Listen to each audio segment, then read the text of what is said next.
Assalamualaikum Bunda Dika. Waalaikumsalam Bunda Novi. Mohon maaf mengganggu waktunya untuk kegiatan hari ini. Saya ingin sedikit wawancara tentang beberapa kasus yang mungkin terjadi di lembaga KB Bunda Kartika ya Bu ya. Mungkin bisa sedikit diceritakan terlebih dahulu untuk kasusnya yang ada ini. Oh iya. Jadi gini Bunda, kami itu di lembaga, khususnya kami itu punya murid yang tantrumnya itu tinggi. Murid yang tantrumnya itu tinggi. Jadi awal mulai itu kami melihat latar belakangnya dulu, dari basic keluarganya, bagaimana dia diperlakukan di lingkungan rumahnya. Ternyata kenapa alasannya tantrumnya tinggi? Suatu ketika si A ini ingin meminta mainan A misalnya, kemudian masih dipakai oleh temannya, tapi dia berusaha untuk mengambil mainannya itu. Kemudian dia langsung tiba-tiba marah itu semua yang ada di depannya, yang dia pegang, disita itu dilempar, dibuang, sambil teriak-teriak, sambil nangis, sehingga apa? Dampaknya ke yang lain. Teman-temannya itu jadi takutnya itu langsung kaget, dan ada yang langsung nangis juga, karena mungkin tidak pernah lihat seperti itu, tiba-tiba kok seperti itu, jadi nangis. Terus kemudian temennya ada yang takut, jadi kayak tidak mau sama si A ini. Kemudian kok saya kira itu hanya awal ya, mungkin ini awal masuk, kemudian nanti masuk lagi masih seperti itu juga, berkelanjutan. Masih berkelanjutan. Akhirnya saya konfirmasi dulu ke, mungkin bisa bilang tetangganya ya yang dekat. Itu saya tanya kebiasaannya di rumah itu seperti apa.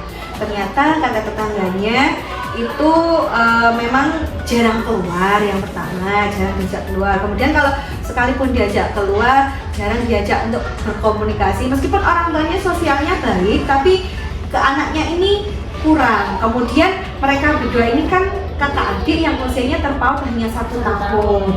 Jadi mungkin ya kurang juga lah untuk pengasuhan orang tuanya, dan orang tuanya pun juga dikategorikan usia masih muda.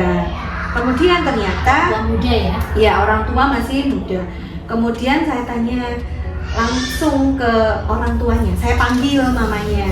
Saya tanya, "Ma, ini si A apa memang kalau di rumah ketika dia minta sesuatu tapi tidak langsung diberi atau tidak langsung kita turutin, apakah dia langsung tantrum, apakah dia langsung marah-marah, sesuka hatinya dia teriak-teriak, nangis seperti itu?" Mamanya jawab, "Iya Bunda, dia di rumah seperti itu, kakaknya begitu, adiknya ya begitu. Jadi kalau minta apa-apa tuh harus langsung dikasih Bunda, kalau nggak dikasih dia pasti seperti itu." Nah sekarang yang saya tanyakan, apakah jenengan pernah ketika anaknya ini minta tapi dipending dulu, maksudnya diberi pengertian, "Jangan dulu ya nak," mungkin dengan alasan bla bla bla yang mungkin mereka ngerti. Nah kalau kata orang tuanya itu, mamanya lebihnya itu bilangnya sudah pernah tapi belum ngerti Bunda. Mungkin ya karena kebiasaan juga. Ya mungkin juga kebiasaan setiap dia minta sama mamanya langsung dikasih, terutama sama papanya. Nah terus kemudian saya sampaikan, "Ma, mohon maaf, ini kan namanya anak disekolahkan di lembaga KB, kelompok bermain ini kan dituntutnya bukan anak nanti outputnya bisa membaca, menulis dan menghitung dan sebagainya, tapi kita merubah pembiasaan, merubah karakternya. Dimana yang karakternya semula A, kita berusaha untuk menjadi B ini dalam artian lebih baik lagi. Jadi kami, saya dan bunda-bunda yang ada di KB lainnya sudah membiasakan ke A bahwa ketika meminta sesuatu ke Bunda, coba ngomongnya baik-baik, tanpa nangis, tanpa bentak-bentak, tanpa marah-marah." Pernah seperti itu, dia waktu nangis dia minta mau ini, kemudian bundanya bilang bisa bergantian sama yang lain, karena ini kan masih dipakai sama temannya. Dia tetap tidak mau, tetap nangis, akhirnya dia melempar. Kemudian kami coba masuk ke dalam anaknya jenengan, oh ternyata dia seperti ini. Akhirnya kami diselipurkan lah ke hal yang lain, "Coba Bunda punya yang ini lebih bagus." Akhirnya dia mulai enjoy dan dia lupa kalau ternyata dia tadi itu minta yang ini, ternyata setelah dikasihkan stimulasi sama bundanya, akhirnya dia mau bermain dengan yang B yang lainnya. Jadi seperti itu caranya, kita harus lebih sabar, pembiasaan yang kita berikan ke anak agar ketika apa yang dia minta itu ternyata, oh ketika saya minta ini tidak selalu langsung diberi, oh ketika aku ingin ini aku harus melakukan ini dulu. dulu, atau ketika aku belum bisa dapat ini, oh aku bisa kok dengan yang ini. Nah itulah yang kami berikan stimulasi ke anak-anak seperti itu. Di cerita ini kira-kira ada kendala apa yang sudah Ibu temui? Kendala ada sih Bunda, jadi kan sudah ngobrol sama mamanya. Kemudian udah ngobrol sama mamanya jawab, ya Bunda nanti coba saya biasakan ke anak saya dengan yang Bunda sampaikan, supaya apa yang Bunda berikan di sekolah kami terapkan juga di rumah. Kemudian ya kami kan juga menilai dalam artian apakah karakter si A ini pembiasaannya dari yang ini apakah bisa berubah perlahan atau masih tetap, atau mungkin bahkan lebih parah juga bagaimana menerapkan plan A ini tadi, ternyata mamanya sama ayahnya ini beda, jadi tidak sevisi, tidak satu tujuan.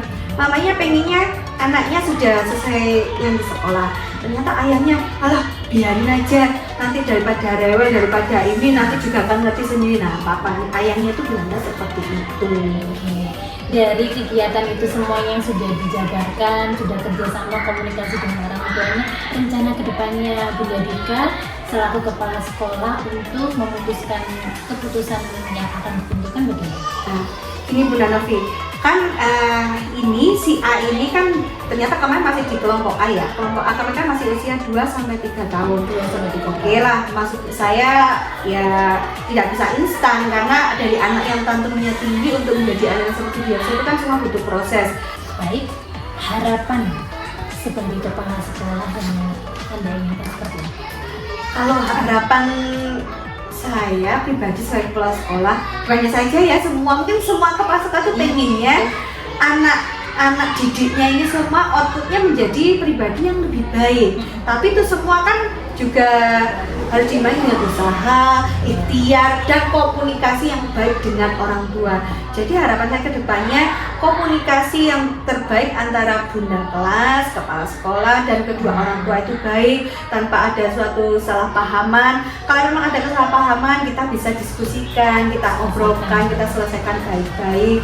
Jadi untuk apa? Bukan untuk nanti lembaga lebih baik atau lembaga nanti maju, kan seperti itu, tapi semua nanti kembali ke anak didik kita. Jadi orang tua sudah mempercayakan anaknya disekolahkan di lembaga kami, berarti kami mempunyai tanggung jawab untuk mendidik anak-anak dengan sesuai visi misi tujuan lembaga. Ada yang diam saja apa, kita semua sama stimulasi, tapi stimulasinya berbeda sesuai dengan karakter dan kemampuan anak-anak. Baik, saya rasa cukup untuk wawancara kali ini. Terima kasih untuk waktunya, dan kasusnya ini mungkin saya izin untuk memposting ulang ya Ibu ya. Boleh Bunda Novi? Oke, terima kasih banyak Ibu. Sama-sama. Selamat pagi Bunda Novi.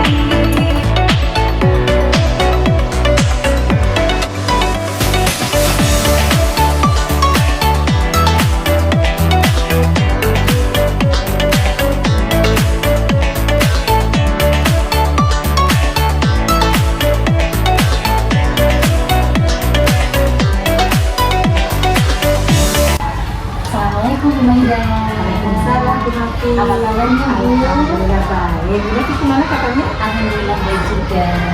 Nah, mohon maaf saya mau mengganggu waktunya untuk hari ini. Saya mendapatkan tugas untuk wawancara Bu Maida selaku kepala sekolah di Kota Kartini. Nah, di sini saya akan mewawancarai beberapa pertanyaan seputar kasus apa yang bisa diceritakan tentang kalau untuk di lembaga pasti itu pasti ada terkait dengan murid, dengan anak-anak, dan terutama guru ya. Tidak mau itu tadi untuk yang terbaru ini permasalahan yang saya hadapi itu terkait dengan guru yang pendidikan. Kira-kira di dalam kasus yang seperti apa? Kalau selama ini mungkin saya lebih menekankan mungkin ini permasalahan tidak di lembaga sini aja ya, di lembaga lain ini permasalahan juga sama terkait dengan kompetensi guru. Kompetensi guru merasa guru itu terlalu nyaman di zona aman. Nah itu yang mungkin yang perlu saya ini ya perlu saya masalah ini mungkin terkait dengan kompetensi guru, karena guru ini guru yang sudah mempunyai bukan ASN ya, tapi non ASN, tapi yang sudah sertifikasi ya, sudah bisa jelas beliaunya itu kan sudah mempunyai dibayar ya atau digaji oleh pemerintah. Jadi untuk kompetensi gurunya itu harus kita tingkatkan, terutama pada dirinya sendiri ya, untuk menggerakkan biar guru itu lebih menggali tentang kompetensi yang dia miliki. Sebenarnya kompetensinya itu luar biasa, tapi beliaunya kurang menggali kompetensi itu ya. Apalagi sekarang kurikulum yang baru ya Bu ya, kita sama-sama harus belajar ya. Langkah-langkah apa yang sudah Bu lakukan supaya mau meningkatkan kompetensi? Kalau langkah-langkah selama ini sudah saya lakukan, yaitu kami berusaha untuk menugaskan ya. Untuk selama ini kita berusaha untuk menugaskan mengikuti kegiatan seminar atau workshop atau pelatihan baik di lingkungan di Tondel atau di GDKI atau di tingkat kabupaten. Nah, tapi saya tidak memungkiri untuk guru-guru saya lebih untuk meningkatkan lagi lebih belajar mandiri di aplikasi ini ya, di form PNR ya, di PNR itu saya menargetkan jadi mungkin 1 bulan harus selesai setidaknya 2 atau 3 modul yang sudah terselesaikan yang bisa diselesaikan ya, 1 bulan ya Bu ya, 1 bulan ya, targetnya seperti itu. Hal-hal apa saja yang selama ini Anda anggap efektif dalam pengambilan keputusan pada kasus? Yang saya anggap efektif terutama ya saya sendiri menekankan seperti itu, mengikutkan guru semuanya. Kemudian selain itu setiap akhir semester atau enggak 1 bulan sekali kita melakukan evaluasi. Saya merefleksikan ke guru semuanya hal-hal apa yang sudah baik yang dimiliki oleh guru itu, kemudian hal-hal apa yang perlu ditingkatkan di ini. Jadi refleksinya itu dilakukan selama dalam waktu kurang lebih 1 bulan sekali. Kalau enggak, kita kan setiap bulan kan kita ada ini ya, ada meeting ya, ada kegiatan meeting atau rapat evaluasi sama bu guru. Kemudian setiap mau awal ajaran baru juga kita melakukan yang perlu ditingkatkan apa, yang perlu hal yang sudah baik pada dirinya itu apa, dan apa yang perlu diperbaiki dan perlu ditingkatkan. Oke. Apakah Anda memiliki sebuah tata atau jadwal tertentu dalam penyelesaian kasus ini?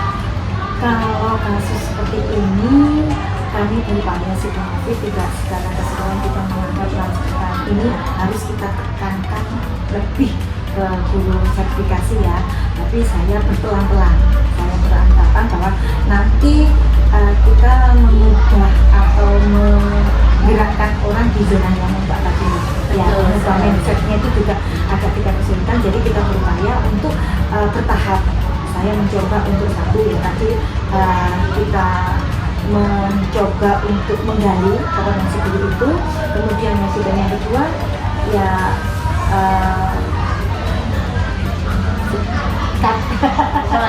nah yang kedua itu ya tadi melakukan refleksi kepada guru-guru dan lebih menekankan bahwa pembelajaran itu tidak menekankan untuk teacher center, tapi kita berusaha untuk seperti teacher center. Nah, tujuan kita pembelajarannya kita mengikuti zaman, bahwa karena kita menggunakan IT, berusaha kita pembelajaran kita masukkan di situ. Kita harus mengikuti keadaan zamannya. Iya, mengikuti keadaan zaman. Mungkin kendala yang dihadapi guru tersebut tidak mau mengikuti kompetensi guru, itu alasannya apa tuh? Alasannya merasa takut. Yang pertama Ya, merasa takut. Takutnya saya berusaha sih, nggak apa-apa kita belum mencoba ya. Kalau kita ada niatan untuk mencoba itu, apapun yang ada, kan sekarang itu banyak sekali sih kegiatan-kegiatan yang untuk mengembangkan kompetensi, baik di luar atau di secara mandiri banyak sekali. Tapi orang-orang itu cenderung untuk merasa takut. Aku nanti rasa ketakutan pada dirinya sendiri ya, terutama Tapi saya mencoba untuk menggerakkan sesuatu yang agak sulit. Nah, karena kembali lagi itu kalau kita mau menggerakkan orang harus kembali ke dirinya sendiri. Kalau kembali ke dirinya sendiri, insya Allah kalau kita bisa berusaha pasti akan bisa. Tapi selama ini saya berusaha, tapi tidak secara frontal. Tapi saya bisa pelan-pelan dengan mencoba. Ayolah kita untuk mencoba pada walaupun ini bukan ranahnya untuk kita lebih tinggi, lebih pintar, tidak. Tapi kita berusaha untuk belajar, kalau belajar mengikuti perkembangan zaman. Dari semua hal yang telah disampaikan ini, pembelajaran apa yang dapat Anda petik dari pengalaman Anda saat pengambilan keputusan?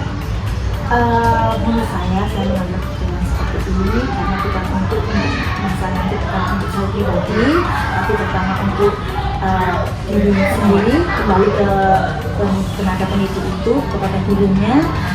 Satu, kemudian nanti kalau gurunya mempunyai kompetensi yang lebih atau mempunyai kompetensi yang lebih, ya itu akan berimbas ke peserta didik. Ya, dengan itu dengan perkembangan itu nanti juga berimbas ke peserta didik. Saling menguntungkan, Saling menguntungkan, saling menguntungkan. Sepertinya cukup ini saja yang saya tanyakan kepada Bu Maida selaku kepala sekolah di sini. Terima kasih banyak untuk waktunya. Saya pamit dulu ya Bu Maida. Terima kasih. Sama-sama.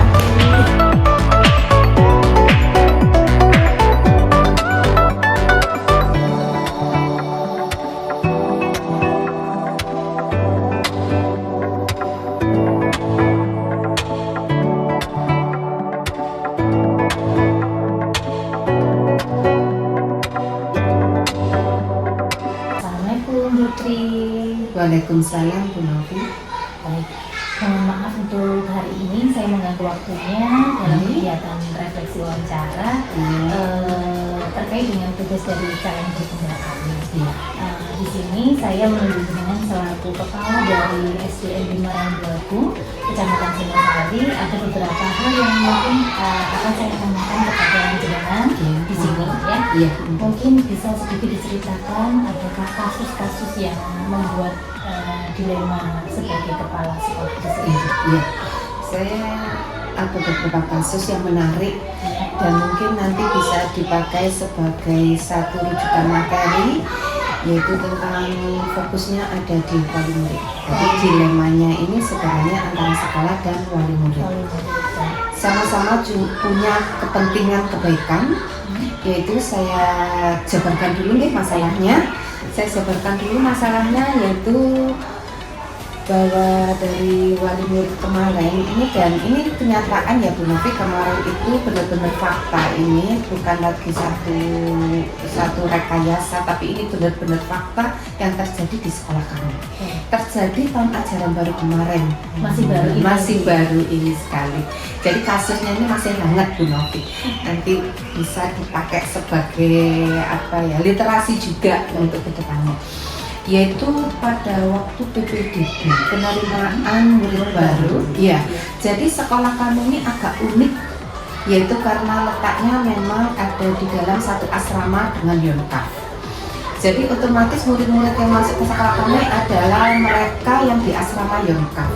Kami tidak bisa, bukannya tidak bisa, tapi kami terbatas, ada keterbatasan untuk menerima murid dari luar, itu karena memang paradigma yang terjadi di masyarakat kalau mau masuk ke penjagaan itu mereka memang agak segan. Nah, itu sudah tanda petik ya. Jadi di sini nih banyak sekali menampung dari murid-murid yang ada di asrama. Nah, ini dilemanya, masalahnya para ibu asrama itu menyekolahkan semua anak didiknya atau putra-putrinya ke sekolah luar asrama. Karena ada beberapa faktor mungkin dengan pertimbangan. Yang pertama mungkin mereka menginginkan pendidikan yang terbaik buat anaknya. Iya. Kemudian mereka juga ada acuan seperti ini Bu Novi. Mereka banyak yang masuk ke sekolah Islam. Karena memang kita ini SD negeri umum, SD negeri 5 Ranggawagung. Sedangkan mereka menginginkan sekolah yang berbasis Islami. IT gitu ya. Iya, jadi mereka banyak yang keluar ke sekolah-sekolah Islam. Gitu. Jadi kemarin itu kita sempat tidak mendapat murid sama sekali. Sama sekali ya. Tidak, iya itu satu dilema bagi saya. Bagaimana sekolah ini nanti kosong, kedepannya bagaimana, masa depannya bagaimana, itu yang terjadi di benak saya, di dilema saya. Sedangkan saya juga memahami maksud baik, hal-hal baik dari ibu yang ada di asrama tersebut, dengan tidak menyekolahkan ke sekolah kami karena adanya ketidakpercayaan dari ibu-ibu ke sekolah kami. Itu masalahnya. Iya. Kami agak stres Bu Novi kemarin, bagaimana kami tidak mendapat sama sekali satu pun murid. Sedangkan bagaimana kelangsungan pendidikan ini, padahal sekolah Yonkaf ini diperuntukkan bagi anak-anak yang ada di asrama. Tapi kami memahami, kami juga harus memahami motivasi ibu-ibu menyekolah keluar. Kami tidak bisa menyalahkan mereka, mungkin juga ada keinginan untuk putra-putrinya, keinginan baik putra-putrinya. Itu masalahnya. Jadi masalahnya adalah kami tidak mendapat murid satu pun, karena semua ibu asrama ini menyekolahkan keluar, dengan alasan atau dengan seperti itu tadi yang menjadi Selanjutnya apa yang sudah Anda lakukan supaya dapat murid? Nyatanya kita sudah dapat murid. Iya. Alhamdulillah benar-benar menurut saya benar-benar pertama ini benar-benar tuntunan dari Allah ya. Karena apa Bu Novi, kita sampai liburan kemarin kita tidak mendapat murid sampai liburan. Padahal kalau sekolah lain waktu liburan itu sudah selesai PPDB. Jadi kami bagaimana solusinya? Yang pertama kami dari dalam Yonkaf sendiri, dari dalam internal lembaga Yonkaf sendiri, kami bertemu atau koordinasi dengan yang berwenang membuat kebijakan di Yonkaf, yaitu Bapak Komandan dan Ibu Persibnya sebagai boleh dikatakan sebagai sesepuh atau pembina di Yonkaf sini. Kami koordinasi dengan juga melibatkan komite sekolah. Itu kami koordinasi, kami mohon kebijakan dari Bapak Komandan. Karena bagaimanapun juga di sini itu level di sini kepatuhan, di sini kedisiplinan, kepatuhan mereka kepada pimpinan sangat tinggi dibandingkan masyarakat di luar. Sipil ya? Iya, masyarakat artinya sipil. Itu segi positif, salah itu yang saya ambil. Jadi mereka apa dari kebijakan dari Bapak Komandan dan Ibu Persib, Ibu Ketua Persib, itu pasti harus mereka laksanakan. Mereka harus mengikuti dan melaksanakan. Celah itu yang saya ambil Bu Novi. Jadi kami minta koordinasi, minta bantuan kepada Bapak Komandan untuk mengkondisikan. Kemudian Bapak Komandan koordinasi dengan waktu itu Pak Ilham sebagai dan orang tua bermusyawarah, berunding bagaimana ini baiknya. Karena bagaimanapun kelangsungan sekolah kami ini tergantung pada beliau-beliau. Itu langkah pertama saya. Langkah kedua saya memberikan laporan kepada Ibu Ketua Korwil Kecamatan Bu Wiwi. Karena bagaimanapun beliau harus tahu permasalahan dan kondisi yang ada di lembaga SD atau di lembaga di bawah naungannya. Akhirnya saya koordinasi dengan Bu Wiwi.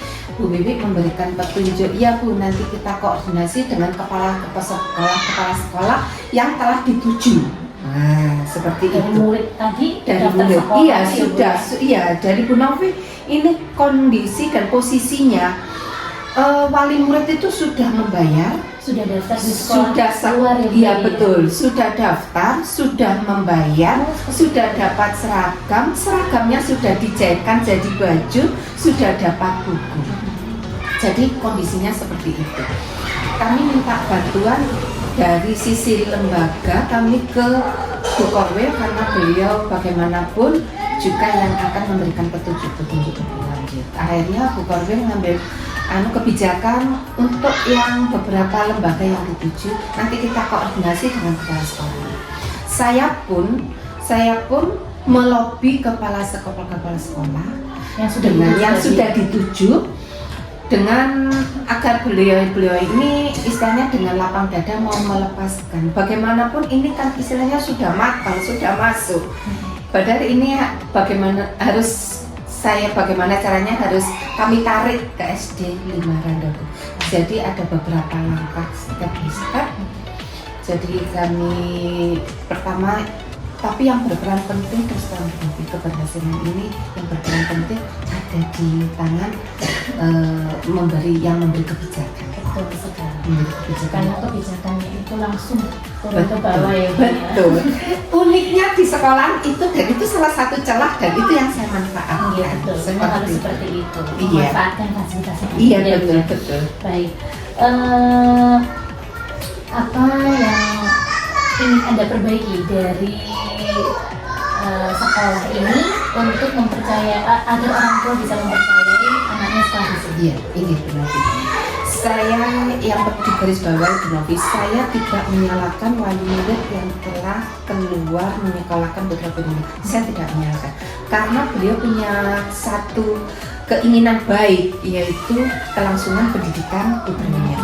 Nah, untuk itu saya ambil langkah-langkah di sekolah saya sendiri. Bagaimanapun sekolah saya harus juga kondisi baik, kedepannya baik, seperti sekolahan yang di luar, agar wali murid percaya menitipkan putra-putrinya untuk dididik di sini. Pertama Bu, kami perbaiki dulu sistem atau boleh dikatakan bahwa guru-guru kualitas guru-guru. Yang pertama ini kedisiplinan. Saya dari sisi kedisiplinan.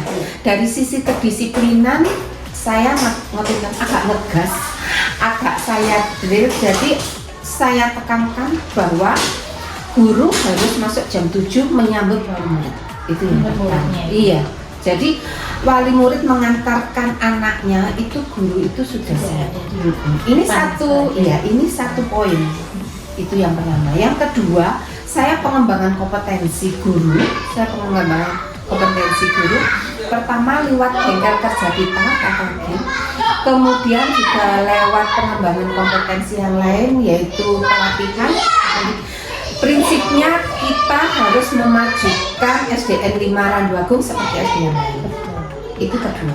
Ketiga, saya tidak hanya materi umum artinya saya juga harus bergeser bahwa di sini pun sekolah SDN 5 Randuagung ada bau-bau Islamnya, keagamannya. Langkah saya apa? Pertama, saya perkuat BTQ saya. Kalau dulu tidak ada BTQ, baca tulis Quran, sekarang saya adakan BTQ pada awal pembelajaran 30 menit ada BTQ seperti pengaji. Jadi anak-anak saya buat fase 1, 2, 3, 4 Quran dan juz amma. Ada 3 kelas. Itu anak saya syukur kemampuannya. Ada yang kelas 1 sudah pintar, ada di fase 2.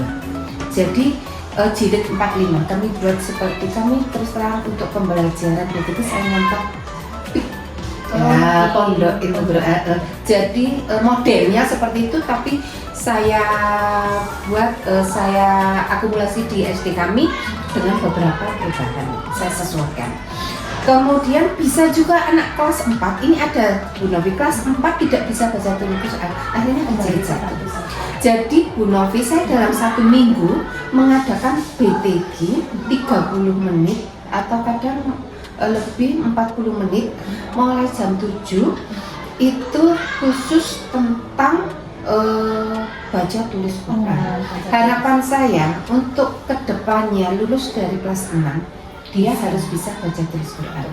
Kedua, dia bisa memamerkan ke orang tuanya bahwa di sekolah sini pun ada rasa Islam juga, ada baca tulis Quran. Syukur kalau kelas 6 khatam Quran, syukur ya. Tapi paling enggak untuk membaca baca tulis Quran lancar. Menyesuaikan yang diinginkan wali murid. Iya betul. Jadi saya pengen Randu 5 ini sekolah negeri rasa Islami. Jadi langkah saya lewat BTG. Kemudian itu juga untuk merealisasikan dari program Dignas SPM, Sekolah Plus Maju. Nah, itu juga saya akumulasi, saya masukkan di sini untuk mengembangkan baca tulis Quran. Itu langkah-langkah. Baik, saya rasa cukup dengan wawancara kali ini dan semuanya dari pertanyaan-pertanyaan yang sudah saya sampaikan sudah dijawab sesuai dengan kejadian yang ada ya Bu ya. Iya, sesuai dengan semoga kedepannya SDN Muhammad Watul ini menjadi contoh yang baik dari sekolah. Terima kasih Bu Novi. Terima kasih Terima kasih atas sekali Bu waktunya. Novi. Iya.